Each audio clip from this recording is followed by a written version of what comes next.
of my single release strategy plan videos that I've been making, I asked my Instagram for any questions people might have about the process or anything really, and a few people kind of asked me things or made comments, so I'm going to answer them in this video. I actually look a bit put together for once. Normally I do these videos first thing in the morning, but this is straight after work, so kind of tired, but yeah, vaguely put together. I work as a music tutor, and we just found out we have like inspectors and Ofsted next week, so everyone is like but we're just going with the flow over here. We're just going with the flow. Yeah, so I hope if you've watched some of these videos before that you found the ones that I've done already useful or interesting, but I hope yeah, this little chat will be interesting. Thanks for being here. Grab a cup of tea, we're gonna have a chat.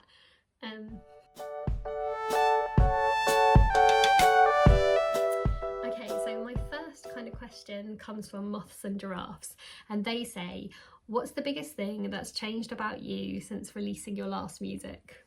And I read it wrong at first. I thought it was going to be kind of like, what's the biggest thing that's kind of changed about releasing music since your last release? But it's not. It's what's the biggest thing that's changed about you? And Moths and Giraffes, they are a music writer. So I should have guessed that they would go for something that would kind of get more to the heart of the like musician they were asking the question of. They wouldn't ask something generic, something that gets right to the core. What's changed most about you?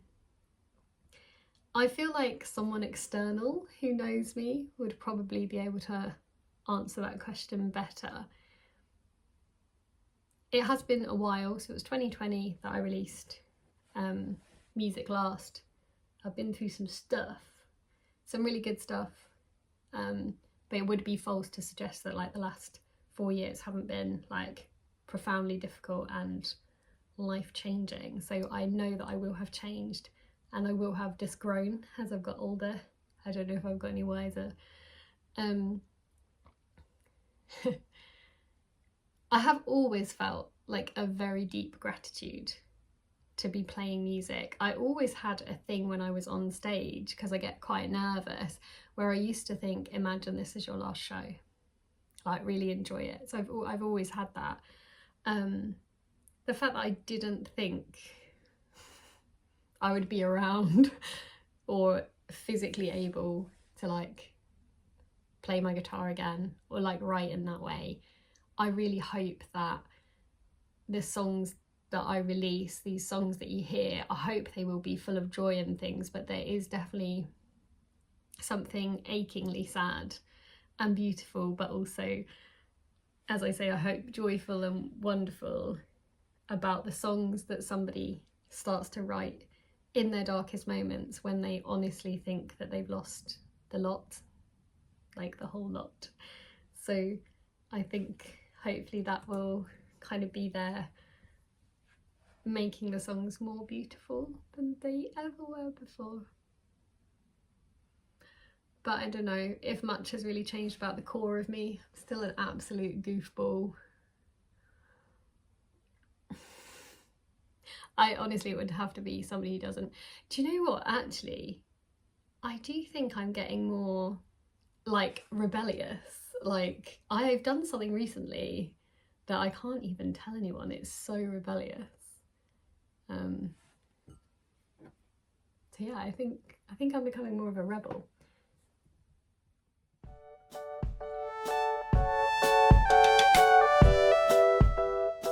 And then Robbie left a comment saying, I'd love to have the courage to release music.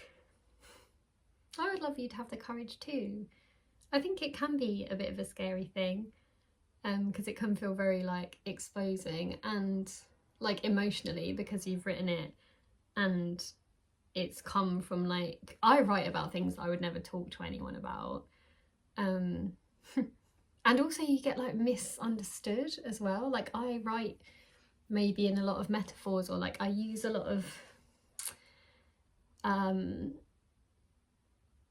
like old fairy tales to try and navigate what it is I'm trying to say about my life or like my feelings. And I do observe other people, like not everything is massively autobiographical, but everyone just assumes it's that way, and people do get it wrong sometimes, and that's kind of awkward, I think.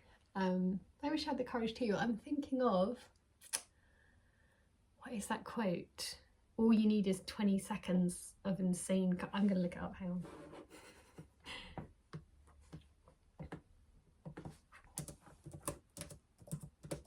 Sorry, bear with. It is from We Bought a Zoo. Here it is. Okay, this is from We Bought a Zoo, which I believe is a film that was based on a book, and it's got, oh, what's his name? Good Will Hunting. Matt Damon says it, I believe. I might have made all this up, but the quote is such a good quote. You know, sometimes all you need is 20 seconds of insane courage. Just literally 20 seconds of just embarrassing bravery. And I promise you, something great will come of it. I like that quote.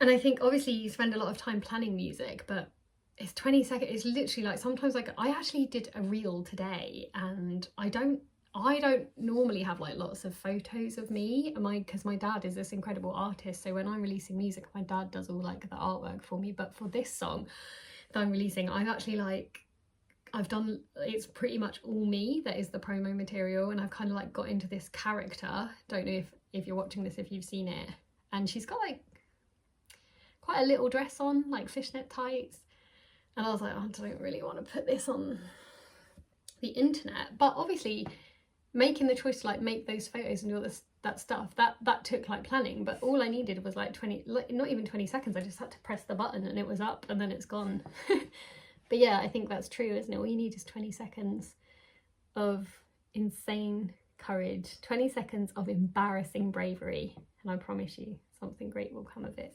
Do the thing, embarrass yourself. Like, if there's anything I have learnt that has changed about me, going back to Moth and Jar's question, it is a profound awareness that life is incredibly short and things will come along and change in an instant. Do the thing. Please, Robbie, do the thing. Do the thing.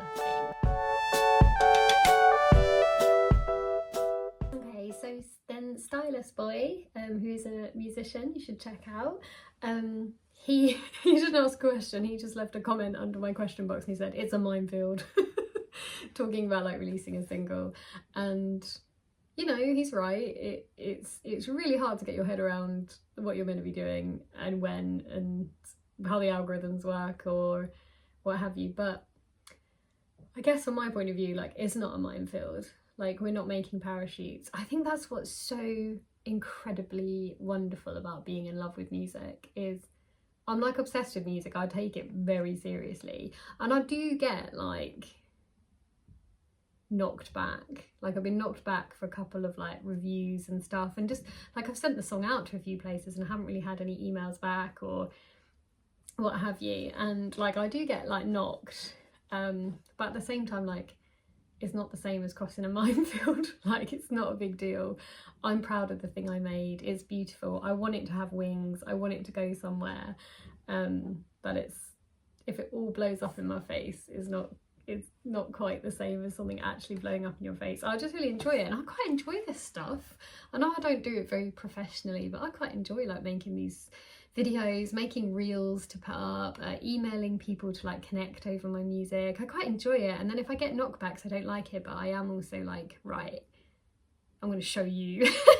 I'm going to write the best song I ever wrote, and I'm going to be on the front cover of your magazine, not even on the back review page that you didn't want to give me. Like, so, but I know what he means. It's, yeah, like, what are we meant to be doing? None of us know. None of us truly know what we're meant to be doing. Greg says, how do you get on Spotify or Apple? That's such a good question, because it's not completely obvious, and these places don't have direct uploads. There's loads of information out there, so I'm probably not necessarily the best person to ask, but you do need a distributor I don't think that's what people call them, but you do need like a middlewoman to kind of distribute the music for you. So there's places like, I will look some up and maybe list them here on the screen, but I use Ditto. I've always used them. I think they're the only people I've ever used over the years. I've always found them really helpful. I do think, like any sort of big company, the only time you really know if they're good is when you have a problem, and I haven't really had to contact them for anything. So I do know people, not necessarily through Ditto, but generally when they've had an issue with their release, getting hold of someone to help them has been challenging. So yeah, you do need a middlewoman, but they're really cool. Like, so on Ditto, they'll distribute to all the streaming platforms for you, or you can select the ones you want. They'll help you with like formatting the exact image you want, like and stuff. They have like loads of guides. There is a cost implication to that. I unhelpfully don't have that to hand, but what I'll do is I'll leave their information and you can look it up. So yeah, anyone can be on Spotify. I mean, the last time I checked, it was like over 60,000 songs a day are uploaded. So gosh, what is it now? Shall we do some more research while we're sat at my computer? I mean, how many songs a day? Oh, it must be even more than that now. Oh yeah, last time I checked it was 60,000, but this was a few years ago when I was releasing music. Probably 100,000 new tracks are being uploaded to music streaming platforms every day. So yeah, there's a lot out there. So anyone can do it, but you do have to have that middlewoman. There are still places you can directly upload to, so like SoundCloud, you can just directly upload. Bandcamp, those are really good places for maintaining control of your music, I think. And Bandcamp in particular is a very artist-friendly space that requires people to kind of pay for those uploads. But yeah, you need a middleman like Ditto or something. I will leave the links, and I feel like this has been a bit waffly, sorry. Okay, and then Russell says, this was my final question. I never know from one month to the next because social media algorithms change so much. Yeah, so most of our promo we are doing via social media, and it changes all the time. But you know what? I quite like it. I don't want to crack the algorithm. When I post something and it like gets a bit like picked up more than my other posts, I get really excited about that. But at the same time, I kind of don't want to know what works, because then I will start leaning into that too much and then I'll stop being me. So I am like contrived, like I use trending audio, I use things that, you know, will loop so that people stay on it reading. I do all of that stuff, but it is like essentially at the core of it, it is kind of me. Whereas I think if I figured out the algorithm too much, I'd play into its hands. So rather than you thinking I can't crack the algorithm, I like to think the algorithm can't crack me, because it's like, oh, I'll make this one, like I'll push this one out to like 1,500 people within like 10 minutes, and then it's like this one can just stay on like 100 views for like a month, and I'm like, yeah, you can't crack me, you can't crack me. That's how I like to see it, because I'm slightly deluded. But yeah, sorry, I feel like this was a little bit waffly, so I feel like I looked a bit more put together because it was the end of day of work. I've at least got like clothes on, not pyjamas, and my hair's done, but my brain might be completely frazzled.